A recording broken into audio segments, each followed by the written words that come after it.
La tragedia llamó de nuevo a las puertas del Sáhara. Lo que en los arranques del Neolítico hace 10.000 años fue un paraíso, se vio condenado una vez más por el caprichoso destino.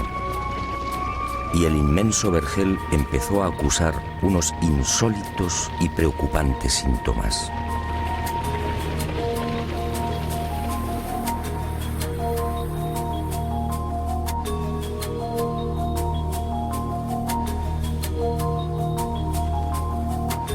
Sí, quizá fue una burla del destino. Casi nada es para siempre y mucho menos en la naturaleza. Por eso, un buen día, aquel Sáhara azul, cuna de civilizaciones, se vio humillado de nuevo. Y este fue el resultado.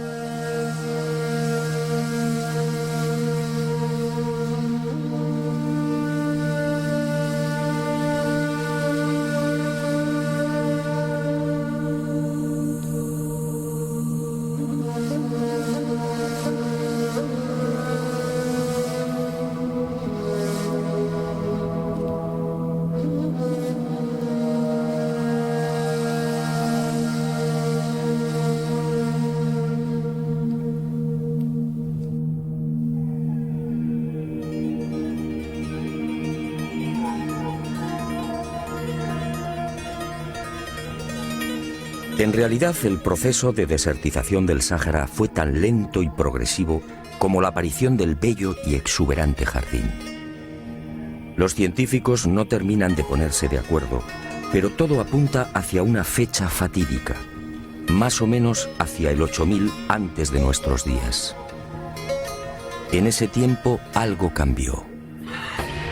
Los monzones perdieron fuerza y lentamente se retiraron del paraíso. Las lluvias se hicieron más esporádicas y los ríos, antaño generosos, fueron secándose ante la desesperación de un mundo habituado al verdor y la abundancia. El laberinto de lagos, entre ellos el gigantesco Chad, quedó reducido poco a poco a un puñado de cenagosas y malolientes charcas. Y los barcos varados avisaron. El primero en ser derrotado fue el territorio líbico.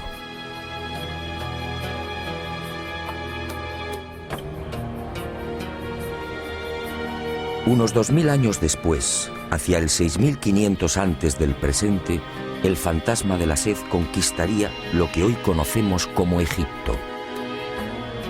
Y el desierto entró en una avanzada fase de aridificación. Solo las regiones del norte siguieron recibiendo la bendición de las lluvias. En esa época, como consecuencia de la ya fortísima e imparable desertización, se registra un hecho de especial trascendencia en la historia que ahora iniciamos. Un hecho que no debe ser olvidado. Hacia el 6500 antes de nuestros días, las comunicaciones entre Egipto y el Sáhara quedaron prácticamente cortadas. Los puntos de agua se han extinguido. Solo el Nilo sigue siendo una arteria viable entre el norte y el sur, y arriesgando mucho con el suroeste del territorio líbico, en el Fezzan. He dicho bien, comunicaciones cortadas.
la maldición siguió propagándose.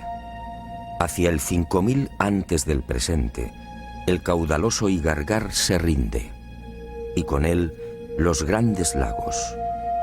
El proceso es inexorable. La cuenca lacustre se evapora transformándose en blancas y espesas salinas. Hoy, entre las dunas, el caótico relieve del llamado Bosque de los Petrificados es un dramático recuerdo de los cerros que fueron labrados durante siglos por las inmensas masas de agua. El viento abrasador y las tormentas de arena acuchillan los últimos reductos donde resisten bosques y cañaverales. El manto vegetal es arrastrado y la sabana muere.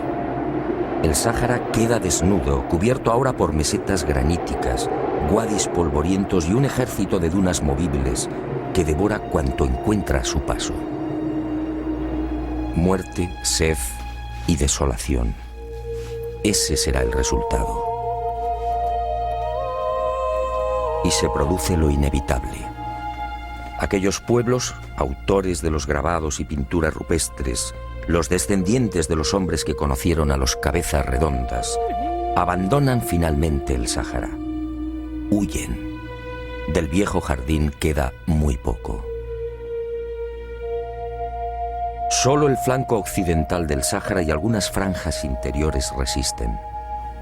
Pero la suerte está echada.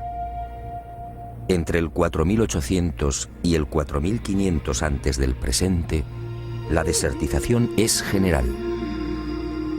Las ciudades han sido abandonadas, los pozos cegados. Ya nadie pinta en los abrigos rocosos. Los cabezas redondas solo son un recuerdo.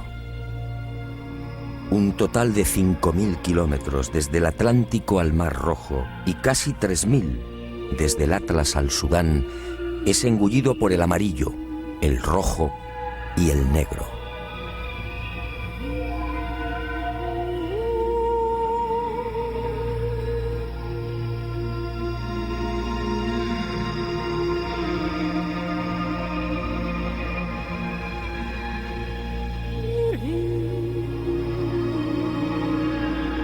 Hace 2000 años, lo que fuera uno de los más bellos jardines del mundo entra en un coma profundo. El encefalograma de la vida es casi plano. Solo los vegetales xerófitos hunden sus profundas raíces en una tierra que nadie quiere. El Sáhara mira al cielo, pero las lluvias se han ido con los dioses. Hoy las precipitaciones apenas reúnen 100 milímetros al año.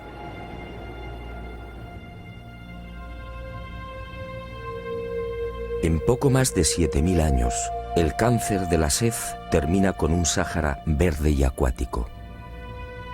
Y en el transcurso de esos milenios, la naturaleza, hostil y despiadada, empuja a los pueblos hacia los últimos oasis. Las franjas costeras y el Sahel al sur son los primeros receptores de las sucesivas oleadas migratorias. Las etnias forman un río humano. Ahora, frente a la espada de fuego del desierto, son una sola nación, unida por la calamidad. Y libios, tenejus, nasamones, siles garamantes, atarantes, gétulos, númidas, cenetes, mauros y sanajas, entre otros, huyen de Libia, Egipto, Argelia, Mali, Túnez, Marruecos y Mauritania.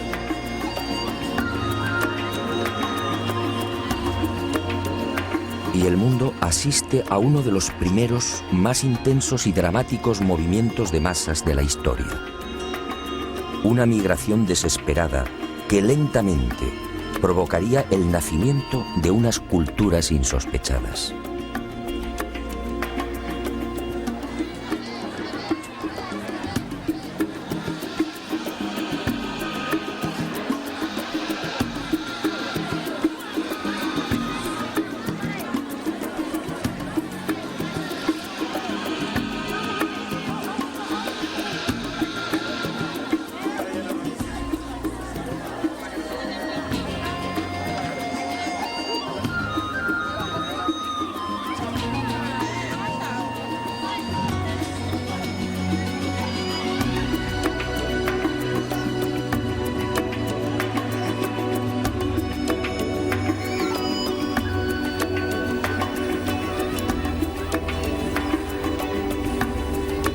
hacia el 4000 antes del presente, la franja costera del Sáhara, último recuerdo del Gran Jardín, se ve saturada. Miles de seres humanos continúan desembocando en ella. Y los más audaces toman la decisión de aventurarse en la mar a la búsqueda de un futuro más seguro y prometedor. Es así como los desahuciados pobladores del Sáhara inician la conquista de lo que mucho después llamaríamos Europa.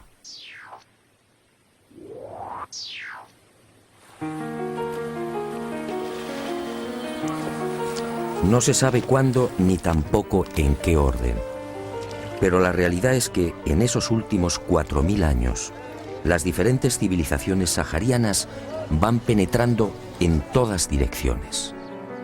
Unas eligen la península ibérica, otras arriban a las islas del Mediterráneo, y de allí con toda probabilidad saltan a Italia y Grecia, perdiéndose hacia el este. Algunos pueblos marchan hacia las sabanas del centro y oeste de África. Otras llegan a las Islas Canarias. Finalmente, el hambre y la sed los instala también a orillas del Nilo. El hombre moderno tiene la tendencia a asociar esas corrientes migratorias en la lejana antigüedad con la imagen de unos hombres primitivos, huérfanos de ideas y de cualquier manifestación cultural. Grave error. No fue este el caso de los pueblos saharianos que invadieron la cuenca mediterránea, Canarias y el actual Egipto. Lo hemos visto con anterioridad. Las pinturas y grabados del desierto son elocuentes. Conocían la domesticación, vestían ropajes inusuales para la época, practicaban un aseo refinado, enterraban a sus muertos, sabían de la divinidad, eran expertos navegantes, comerciaban y se relacionaban con las restantes etnias y, en fin, disfrutaban de una singular escritura común, el bereber.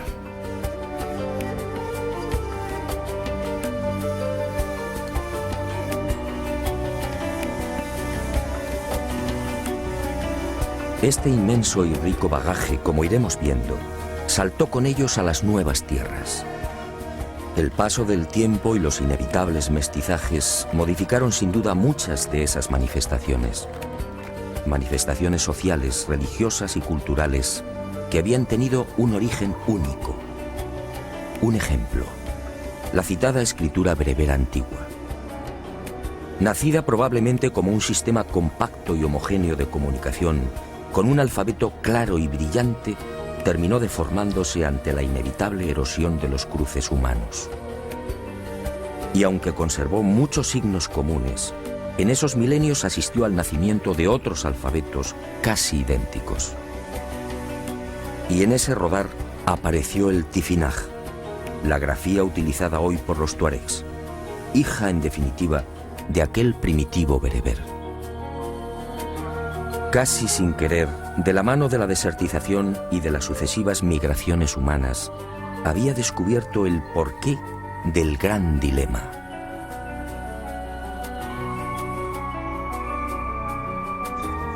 ¿A qué obedeció la desaparición del genuino significado del bereber antiguo? Ahora empezaba a comprender. Ahora entendía por qué mis amigos los tuareg no sabían leer los símbolos grabados en la piedra esférica de los billares.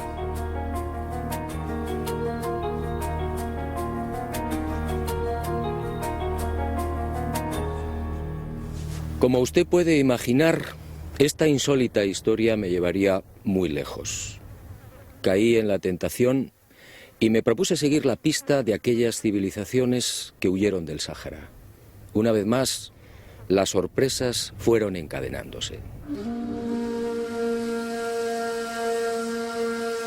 No hay unanimidad en los criterios científicos y antropológicos respecto a los primeros pobladores del archipiélago canario. Expertos como Fusté, Verneau y Swiderski consideran que los hombres que colonizaron el norte de África, los cromañones, se propagaron también hacia las Canarias entre el 2500 y el 1000 a.C. Otros apuestan por un poblamiento más reciente, quizá alrededor de los siglos V o IV antes de nuestra era. Sea como fuere, lo que parece claro es que las islas terminaron por recibir varias de esas corrientes migratorias que huían de la desertización. Quizá desde el norte, en la región del actual Túnez, o quizá desde la vecina Mauritania, separada de las Canarias por un centenar de kilómetros. Esos pueblos saharianos fueron conocidos como guanches.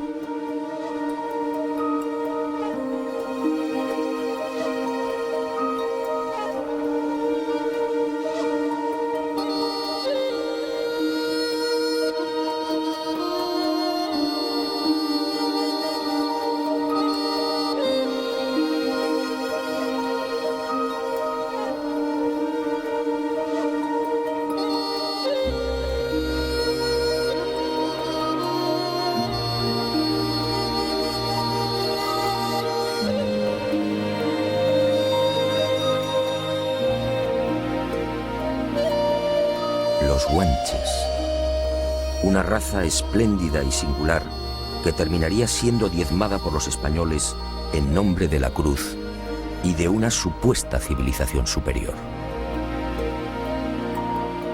Pero la ambición y crueldad de los castellanos no lograrían borrarla del todo. Los guanches trasladaron a las Canarias muchos de los secretos y costumbres heredados de aquellos lejanos encuentros con los cabezas redondas en el corazón del paraíso sahariano. Repasemos muy por encima algunos de esos vestigios tan íntimamente ligados a los pueblos del Sáhara. Primera gran sorpresa: la escritura líbico-bereber, con toda probabilidad una de las señales clave.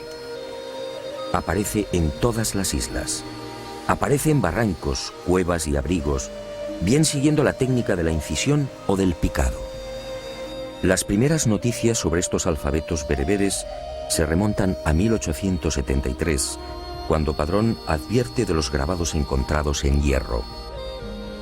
Desde entonces, decenas de expertos han venido trabajando en el estudio e inventario de una treintena de estaciones o asentamientos que suman más de 50 paneles con cientos de signos.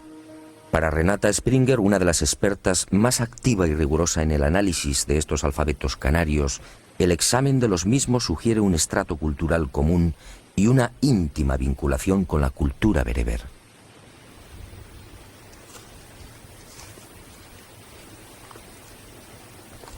Para Renata, que ha investigado durante años los grabados del norte de África, y para la casi totalidad de los especialistas, las coincidencias entre aquellos y los signos hallados en el Hierro, La Palma, Gran Canaria, Tenerife, La Gomera, Lanzarote y Fuerteventura son abrumadoras.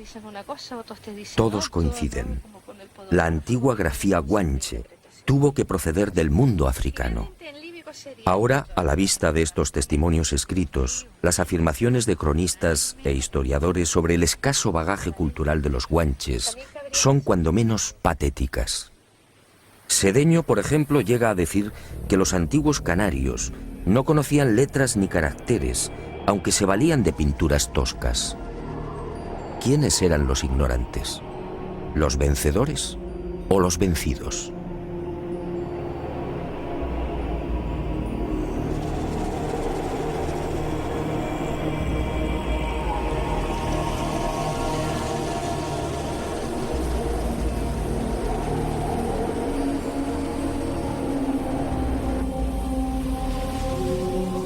Los guanches, sí, eran portadores no solo de una escritura rica y original, sino también de una cultura ancestral que hoy causa asombro. Según la antropología biológica, se trataba de un pueblo de raza blanca, con un 80 o un 90% de individuos de cabellos y ojos oscuros. Solo los del norte, en un 10 o un 20%, eran rubios, con ojos claros. La genética, muy recientemente, ha venido a confirmar las sospechas de lingüistas, arqueólogos y antropólogos. Los genes de los guanches proceden del mundo bereber. Así lo demuestran los estudios de las enzimas en los glóbulos rojos y del DNA mitocondrial. Estos genes mitocondriales, transmitidos exclusivamente por vía materna, han arrojado unos resultados esclarecedores. En las Canarias, los genes paternos proceden principalmente de la península ibérica. Los maternos, en cambio, son saharianos. La explicación habría que buscarla en las matanzas acaecidas durante la conquista. Los castellanos diezmaron a los guanches varones, respetando a las mujeres. Después llegaría el mestizaje.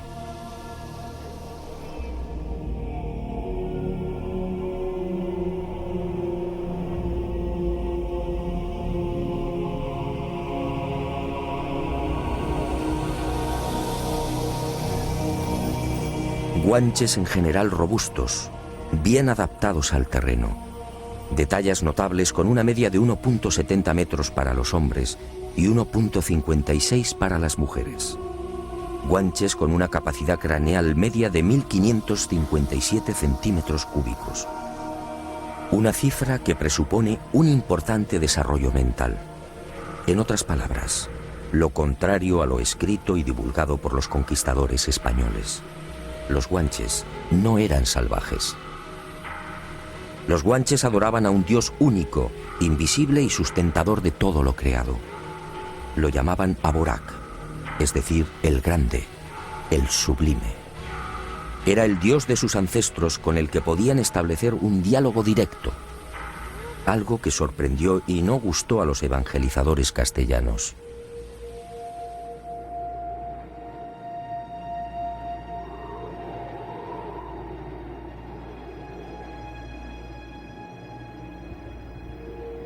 Los guanches practicaban el bautismo sobre las cabezas de los niños, y la mujer que derramaba el agua quedaba emparentada con los padres. Los guanches disponían de templos en los que se encomendaban a Dios. Los llamaban Almogaren, Casa Santa, y subían a las más altas montañas para invocar a la divinidad, tal y como era costumbre entre los antiguos pobladores del Tassili.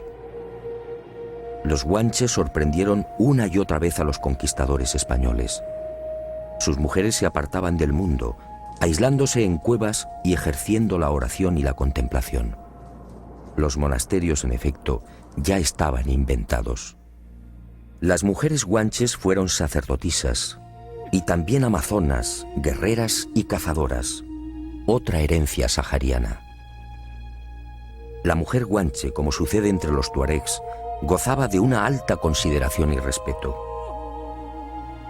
Podía sentarse en el trono y gobernar al pueblo, como ocurrió con la mítica Tin Jinan, la mujer gigante que veneran los tuaregs.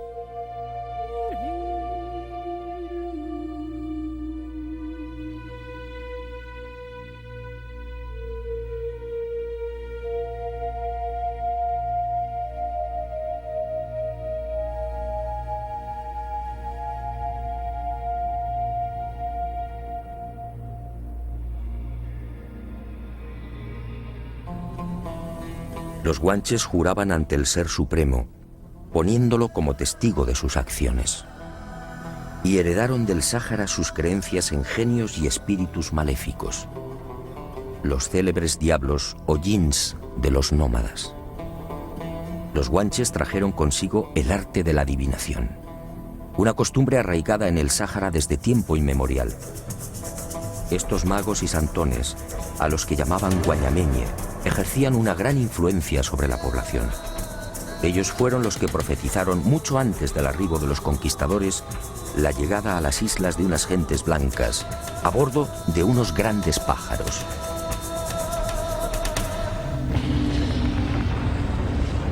Y del mundo bereber proceden igualmente sus ideas sobre las fuerzas del mal. Al infierno lo llamaban Egeide. De ahí procede el término Teide, la montaña que rugía, temblaba y arrojaba fuego. La religión de las puertas infernales y del río ardiente y subterráneo por el que navegaban los muertos fue otra de las herencias saharianas, practicada por los pueblos que emigraron del desierto. Después, mucho después, el cristianismo haría suya esta prehistórica concepción de las puertas del infierno y del bautismo.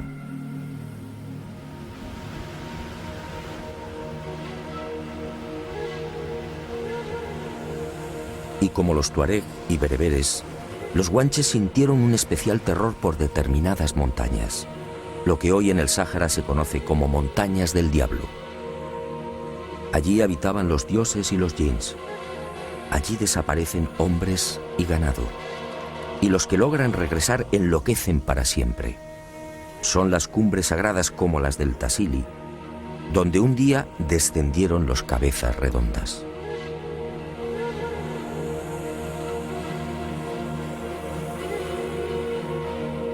Allí dejaban los guanches y aún dejan los tuaregs toda clase de pequeñas cerámicas a manera de exvotos.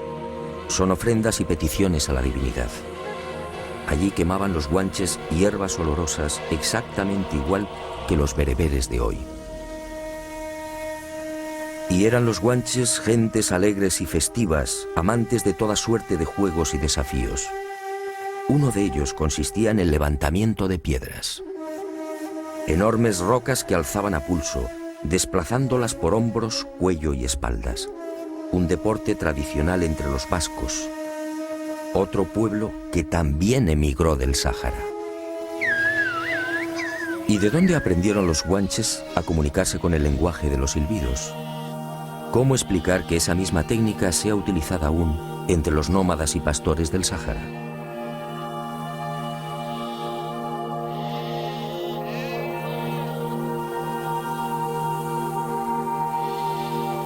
Y al igual que los antiguos pobladores saharianos, los guanches en tiempos de sequía conducían el ganado hacia lugares despejados. Allí apartaban las crías de las ovejas y esperaban a que los balidos de los corderos atrajeran la atención del Ser Supremo, regalándoles la lluvia. ¿Otra casualidad?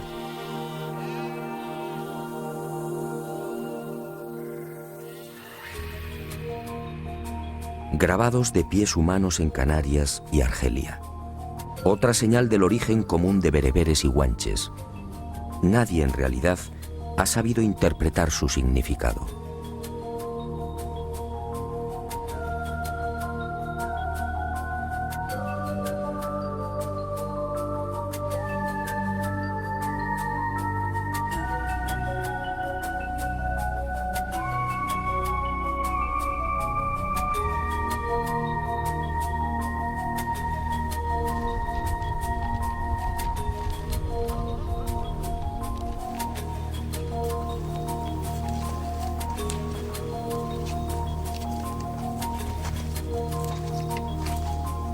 Y los guanches, como los descendientes de aquel jardín sahariano, tuvieron desde el principio una clarísima idea de la supervivencia después de la muerte. ¿Quién les enseñó? Y lo más intrigante, ¿dónde y cuándo aprendieron a momificar?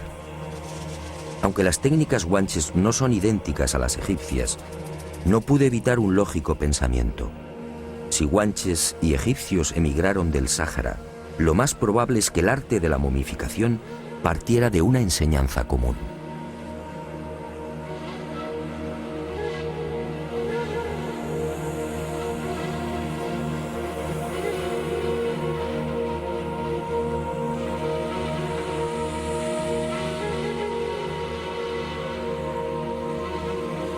Y como los bereberes, los guanches enterraron a sus muertos en túmulos circulares y formando anillos concéntricos.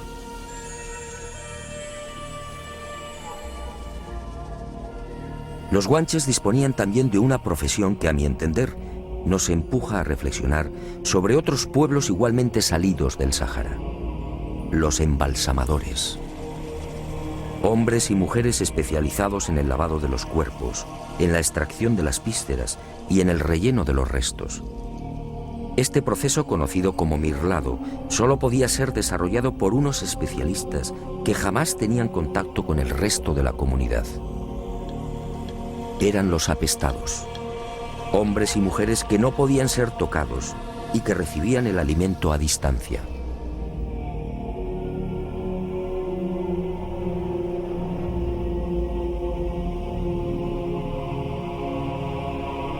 Y un apunte más que fortalece el indudable origen sahariano de los guanches. Es Spinoza en el siglo XVI quien nos alerta sobre una de las costumbres de los antiguos canarios. Dice el cronista: el rey, el mencey, no casaba con gente baja, y a falta de no haber con quién casar, por no ensuciar su linaje, se casaban hermanos con hermanas. Los guanches en efecto practicaban la endogamia de linaje, exactamente igual que los faraones egipcios. Así preservaban a las élites y, en definitiva, al sistema de organización social. ¿De dónde partió esta costumbre? No es sospechoso y significativo que ambas culturas, guanche y egipcia, procedieran del Sáhara. Como sospechosa es la habilidad de los guanches para trepanar. Otra habilidad compartida con los egipcios. ¿Cómo supieron los guanches que estas perforaciones frontales o parietales aliviaban y mejoraban a los enfermos y heridos? Los guanches, sí. Una magnífica cultura que, como escribió Cuscoy, fundador del Museo Arqueológico de Tenerife, llegó en silencio, vivió en silencio y desapareció en silencio.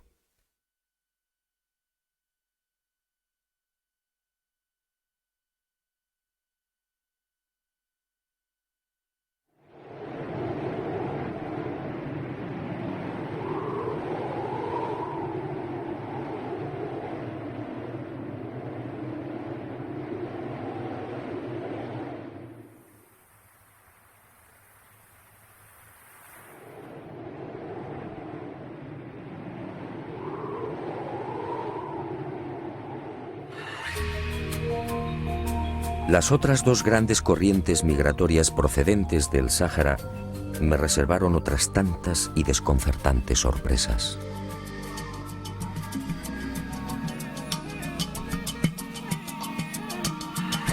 Durante meses proseguí las indagaciones. Todo encajó. Las imparables y sucesivas oleadas de etnias que huyeron de la desertización serían las responsables de la aparición en la península ibérica e Italia de otras dos destacadas y míticas culturas, la íbera y la etrusca. Ambas nacidas de un tronco común, el universo bereber, eran casi hermanas. Ambas se hallaban igualmente emparentadas con guanches, vascos y egipcios.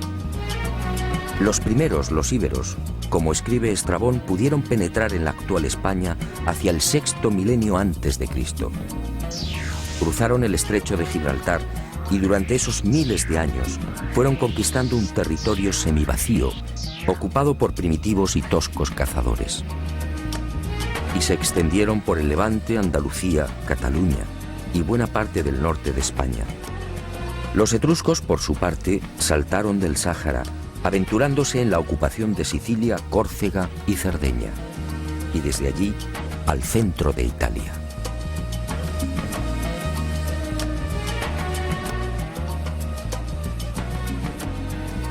Estas hipótesis sobre los orígenes de íberos y etruscos no son aceptadas por muchos de los historiadores. Para estos expertos, los íberos llegaron de Asia o sencillamente eran oriundos de la península ibérica.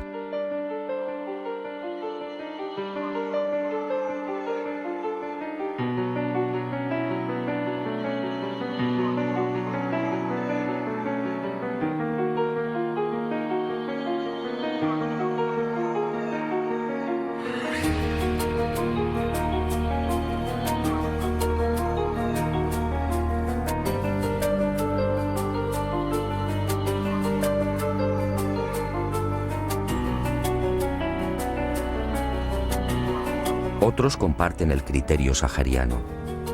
En el caso de los etruscos, la mayor parte de los especialistas se muestra disconforme con el posible origen bereber.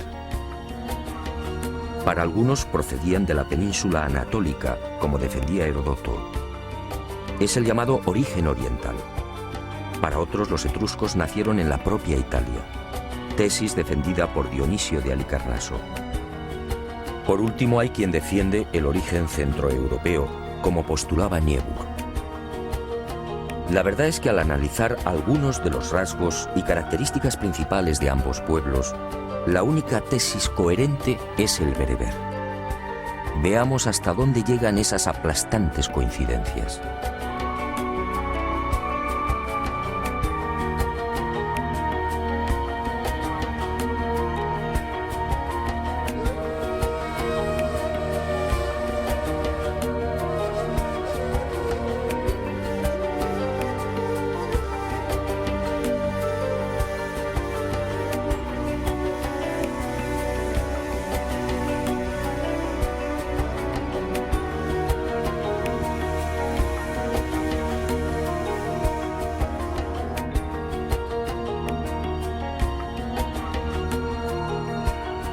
Los primitivos íberos, al huir del Sáhara, trajeron consigo, como sucedió con los guanches, una ya familiar religión centrada en los ríos infernales. Una religión gemela a la bereber, en la que grutas y montañas ocuparon un lugar destacado. Eran las puertas del infierno, con un verdugo que atormentaba a los muertos, Caronte. Eran centros sagrados en los que también depositaban exvotos y ofrendas olorosas. Exvotos en bronce o cerámica, depositados en troncos de árboles, grutas o hendiduras de las rocas, exactamente igual que guanches y bereberes. Exvotos que representan hombres o mujeres con una mano alzada en señal de saludo, como las pinturas y grabados del Tassili y de Libia.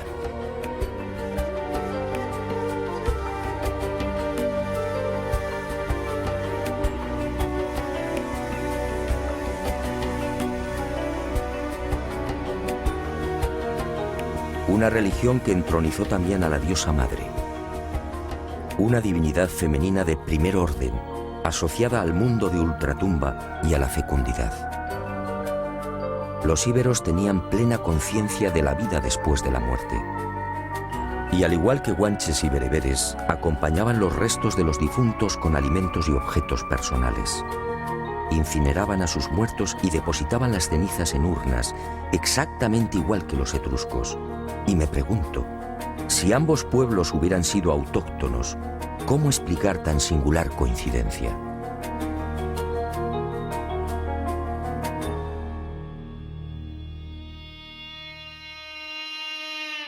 Los íberos se distinguieron también por su afición a las artes adivinatorias, una tradición compartida por sus hermanos bereberes, guanches y etruscos.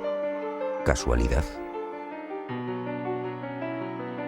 ¿Y qué decir del vestuario y las joyas? El ajuar íbero solo es comparable al etrusco. Polibio habla de las ricas capas de lino teñidas en púrpura y usadas por los turdetanos y mercenarios ibéricos de Aníbal. Bajo estas túnicas los hombres lucen otros vestuarios ajustados, con hermosas y anchas hebillas de oro y plata. En las mujeres, la vestimenta es más espectacular. Está formada por una superposición de túnicas con capas bordadas que reposan sobre los hombros. Y se tocan con velos y chales. Colgantes, brazaletes y collares finamente trabajados decoran las esculturas en piedra y los bronces hallados en decenas de asentamientos. Unas vestiduras, tocados y adornos que ya hemos visto en los grabados y pinturas de hace 10.000 y 9.000 años en el Sáhara. Toda una herencia bereber que se refleja igualmente en la extraordinaria pasión de los íberos por el toro y los seres sobrehumanos.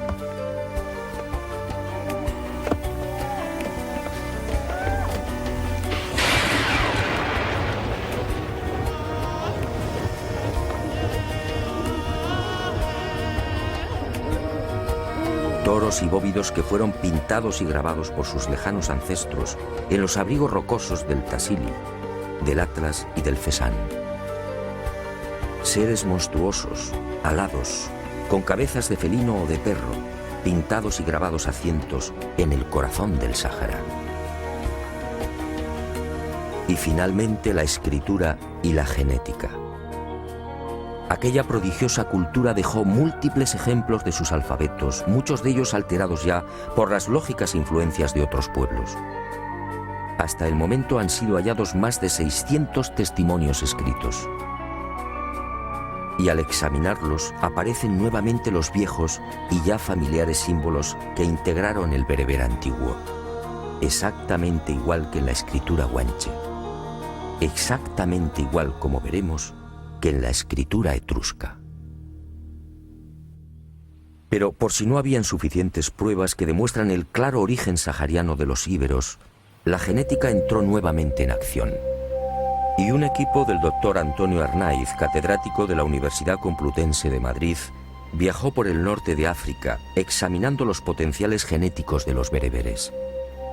Al compararlos con los de los españoles, legítimos descendientes del pueblo íbero, los resultados fueron abrumadores. Los genes HLA de unos y otros conservan el mismo sustrato. En otras palabras, íberos o españoles y bereberes poseen un origen común. Pertenecen a la misma raza. Al igual que a los guanches, la desertización los expulsó de su verdadera patria.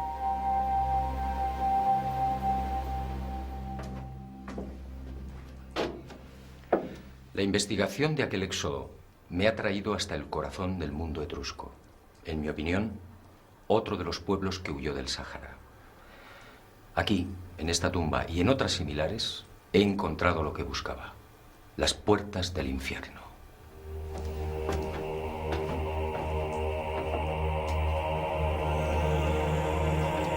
Las puertas del infierno.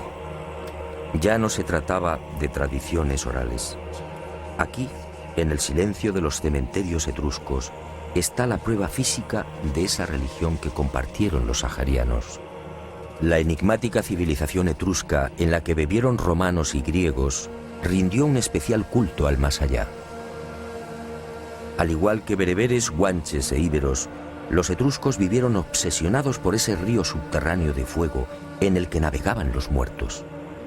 Un río infernal. Un río angustioso al que se tenía acceso por estas puertas. La religión de las puertas todavía vigente entre los pueblos saharianos. Otra evidencia de aquel tronco común. Evidencias las encontramos a decenas.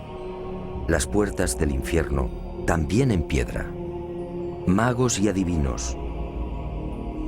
Otra de las grandes especialidades de los etruscos. El célebre hígado de Piacenza, sobre el que vaticinaban los augures. Otra herencia bereber. Mujeres etruscas. Con una independencia, libertad y cultura impensables en el primer milenio antes de Cristo. Unas características de la mujer bereber. Unas características que asombraron al mundo. Trenzas idénticas a las africanas.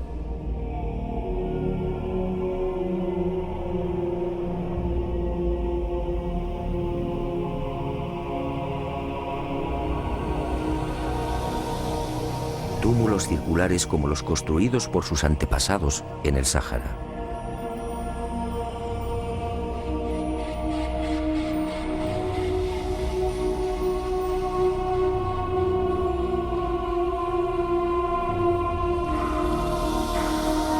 Seres alados, a cientos, blancos y negros, como los representados en piedra y metal por los íberos, sus hermanos. Seres con largas orejas posteriormente llamados sátiros, idénticos a los pintados y grabados en el Sáhara.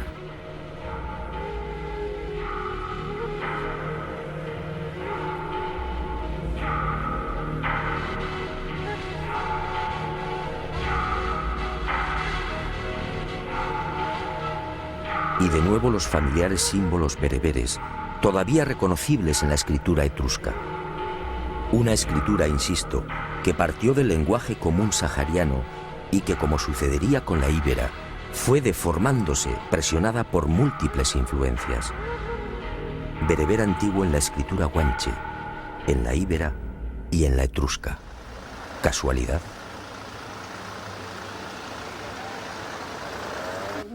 Y al final de nuestras investigaciones en Italia, otra pequeña gran sorpresa. Ocurrió por aparente casualidad. Al penetrar en una de las salas del Museo Etrusco de la ciudad de Tarquinia, algo extraño y superior a mí me empujó con fuerza hacia uno de los sepulcros. La fría mirada de la estatua, un magistrado del siglo III a.C.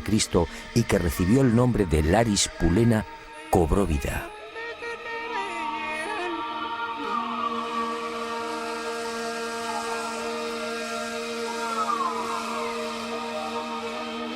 Llegué a su altura y la mirada de piedra de Laris se clavó en mí. Entonces aquel susurro añadió: el pergamino. Ahí está lo que buscas. Era un largo párrafo en etrusco. Y al poco apareció: palo, cero, palo. Los misteriosos símbolos del anillo de plata. Los misteriosos símbolos del lucerillo. Los misteriosos símbolos en la cúpula de la nave que fue vista en los billares.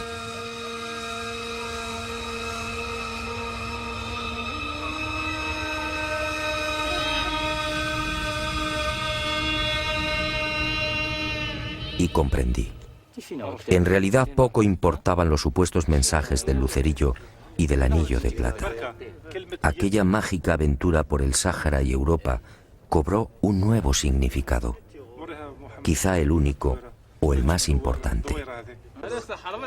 Aquel intrigante palo, cero palo y el resto de los signos bereberes no eran otra cosa que unas sabias flechas indicadoras. Las pistas que me habían conducido a una realidad tan profunda como ignorada. La realidad de un continente, África, que fue cuna de grandes civilizaciones. África, hoy abandonada y despreciada por un hombre blanco que paradójicamente salió de ella. Y en la afilada mirada de los tuaregs leí el final del mensaje. Escribamos de nuevo la historia.